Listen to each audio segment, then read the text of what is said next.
Hello there. My name is James Toner. I bought this bar back in 1921. You are now in one of Limerick's most iconic buildings. Located on High Street and Upper Denmark Street, it dates back to 1787 and still retains many elements from its historic past. Mike is the owner of Mother Max, and this used to be his mother's own sewing machine.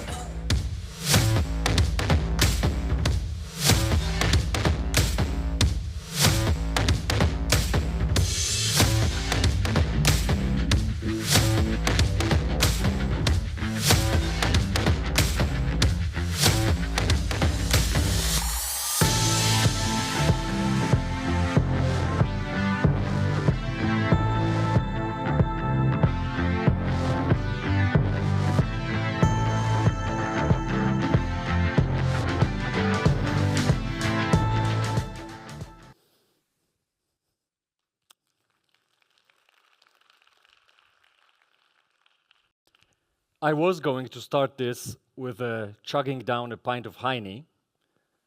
So to start things off with a fizz, or with a hop, or with a beautiful start. But then I realized this isn't a mediocre stand-up comedy show. And I also realized this campaign wasn't even about beer. In fact, it wasn't even a unique idea. After all, how often do you hear in your brainstorm or your creative pitches from your agencies, hey, let's put it in Roblox, let's Minecraft it, let's make a virtual fashion show, launch a virtual art gallery, let's take this festival and turn it into a virtual one.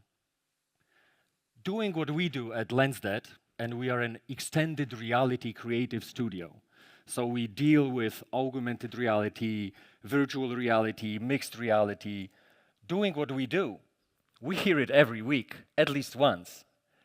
So over the course of last month, if any of you has heard to turn something into a virtual thing, raise your hand, say, oh my God, yes, or say, don't even get me started. All right, not too many of you. Let's exchange cards at the lunch break. It seems like we have a lot of business to do with you. For that matter, it wasn't even a first of its kind, never done before use of technology, the augmented reality technology. This campaign didn't generate wide reach. It didn't create buzz all over the world. It wasn't globally impactful. It wasn't universally relevant, world-altering, society-changing. It wasn't even a classic advertising, emotionally draining tearjerker that we so much love, especially over the holiday season. It was none of those things. So what made it so special that it got 8 lions? Well, it was precisely the things that I just mentioned, but it was these things done right. And it was these things done right, coming together as a whole beautifully. Plus, there was one more thing that I will reveal towards the end of the presentation. And I'm happy to see that it's a thing that resonates across many of the presentations, many of the talks we've heard here. So I'm glad to see that I'm not wrong on this one. First things first then. Never underestimate the work of your strategist. In the times of surface deep engagement, in the times of express content consuming, in the times of we've seen it all, we've heard it all, in the times of headlines bombarding us from all angles to catch our attention, it's the strategist that lets you find that common thread with your audience, something that makes them tick, something that evokes some kind of emotion, some kind of reaction. And here, with this campaign, the strategists did really have to dig deep. But that's not to say that the insight that they arrived at was far-fetched or superficial. Quite to the contrary, it was so logical, it was so natural that it made you go, how didn't I think of that? How come didn't I arrive at that? And this This makes a great insight, and this makes a solid foundation of your campaign that's too often overlooked. Here we go, the insight. Places of historical significance that are open to the public, such as museums, are offered protection, tax support, other financial benefits by the Irish Heritage Council. This was a single market campaign in Ireland. Be aware of that. And you know what else matches that beautiful definition? A traditional Irish public house, or a pub for short. And while museums enjoy their benefits, protection, pubs, globally recognized cultural icons and the birthplaces of social life, they've been facing financial crises. Higher running costs, higher taxes, inflation, it's all resulted in the closure of a quarter of Irish pubs. That's 150 establishments each year. So Heineken thought, how do we go from this to this if a pub and a museum basically serve the same function and play to the same tunes? Well, they're both curated environments designed to preserve, interpret, showcase cultural, historical, social artifacts and experiences, fostering a sense of identity, community, engagement through structured interaction and immersion. It's a museum and it's a pub. So with the help of local historians and with the help of augmented reality, we were able to create the exhibit to showcase what the pubs have to offer, enabling their rich past, no doubt, to secure their uncertain future. Preserving heritage, there you have it, the first part of my thesis, so to say. The second thing that you needed, technology, of course, but bear with me here, it's not going to be yet another buzzword, yet another beat down empty word, yet another conference cliche that sounds so good on stage. Because technology here was used in a democratizing way. It was made super accessible, all-inclusive, so to say. It was barriers-free, not barriers-making. Heineken didn't develop an app, didn't spend a media budget to make sure people download the app, register, and use it once and forget about it. You didn't have any kind of digital, gamified, collect-to-get kind of mechanics. All you needed to have as the end user sort of this campaign is a smartphone. There was a QR code placed bang at the entrance of each of the participating pubs. All you had to do was just point your smartphone camera at the QR code and see the digital layer of magic come to life. See the digital exhibit, see the digital storytelling about the place come to life right on your screen.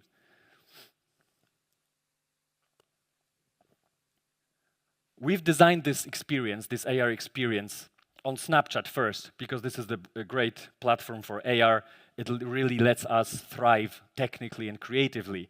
But Snapchat only gets you a particular audience. So we recreated the whole thing as a web browser-friendly experience, as an AR that launches right in your mobile web browser. And everyone has those. Everyone has it in their phone. So it was accessible. It was easy to use. 2, technology in this campaign was not used for the sake of using it, was not used for bragging about how we've used technology. And a great anti-example here, the notion of generative AI that's so omnipresent around us these days, not only in our advertising and marketing bubble, but way beyond that.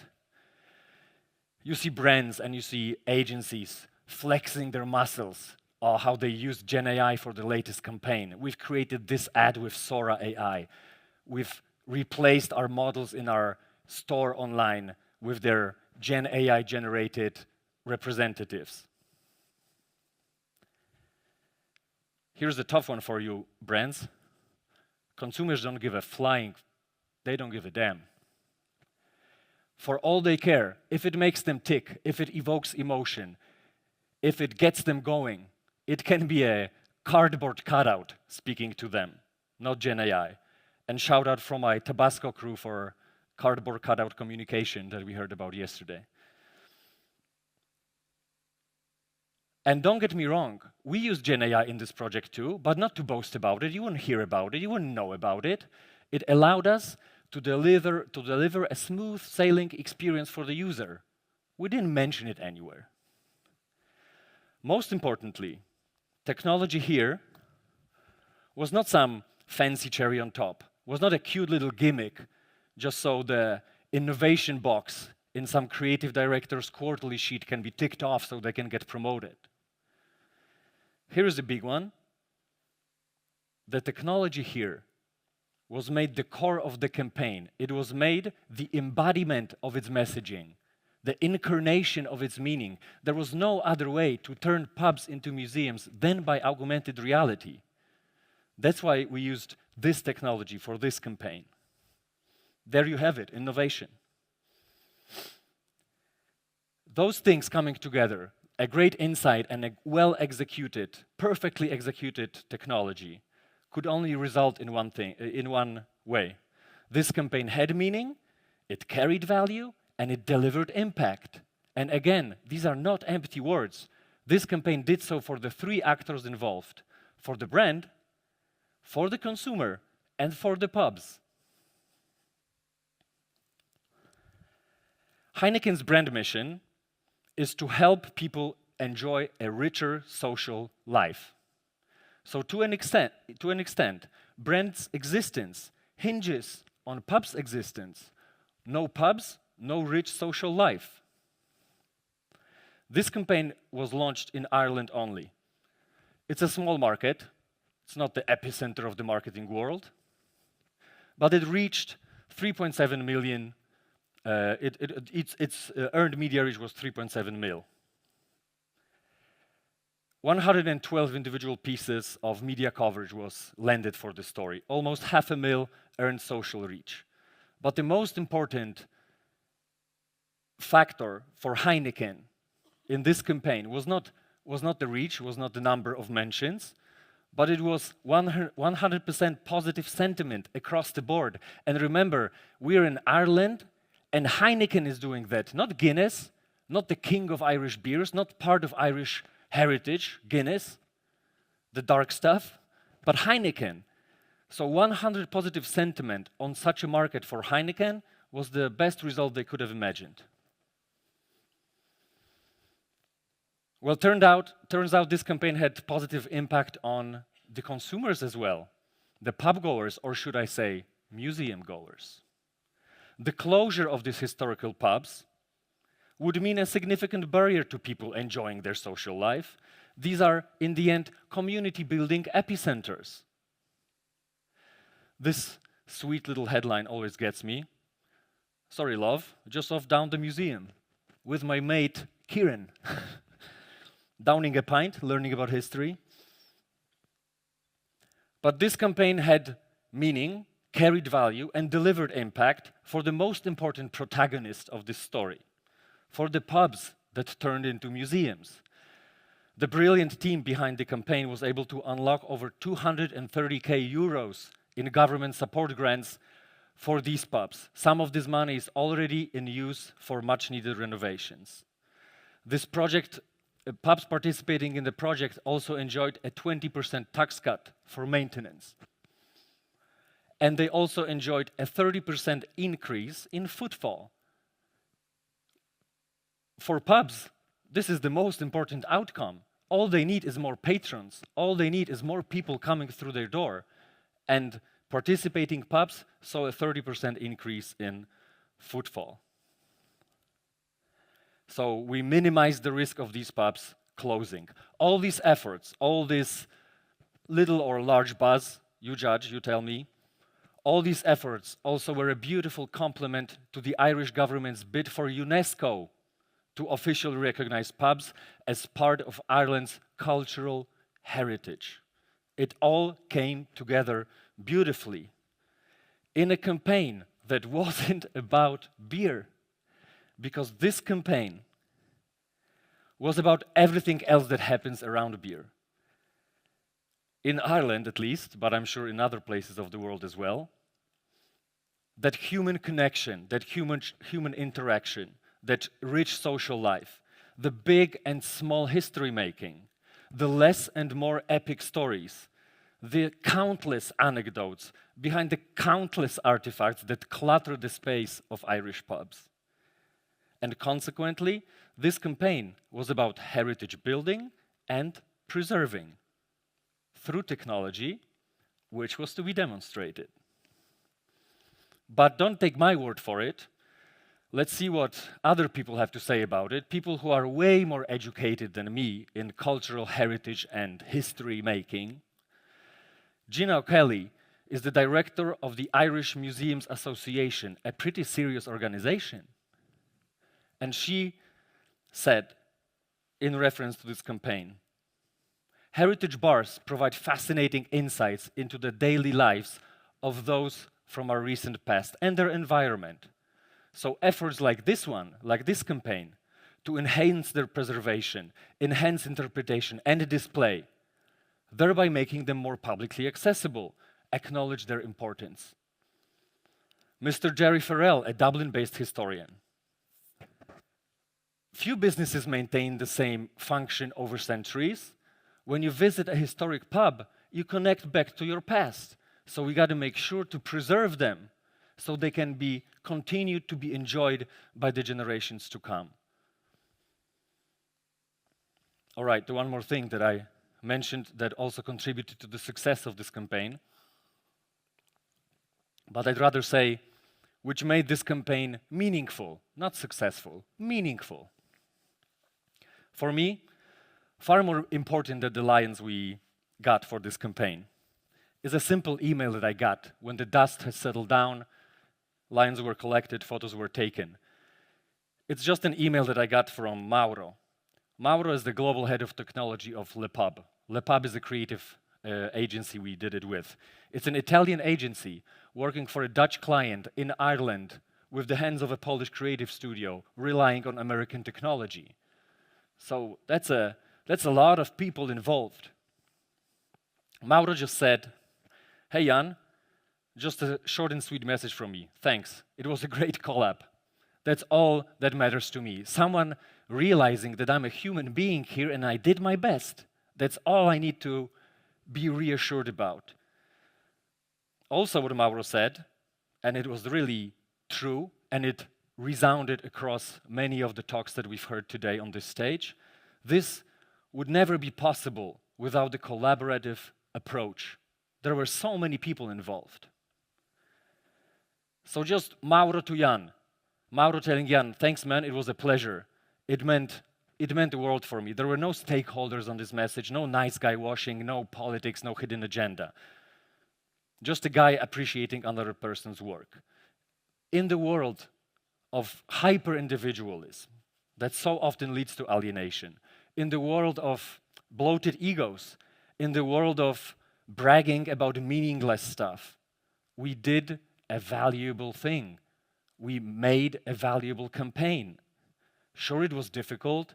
Sure, it was draining at times. It was risky. But all these talented people here, talented, smart, beautiful people that we did it with, they wanted to connect over it.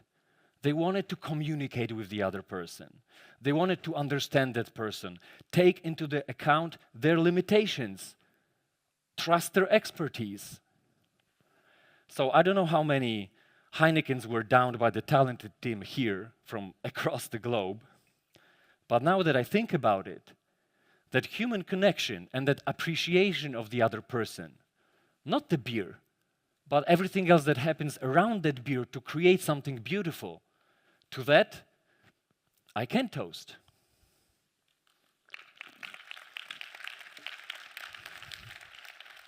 So cheers, na zdrowie, slącza, as they say in Ireland.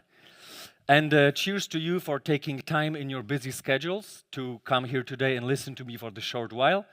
Enjoy the rest of the day.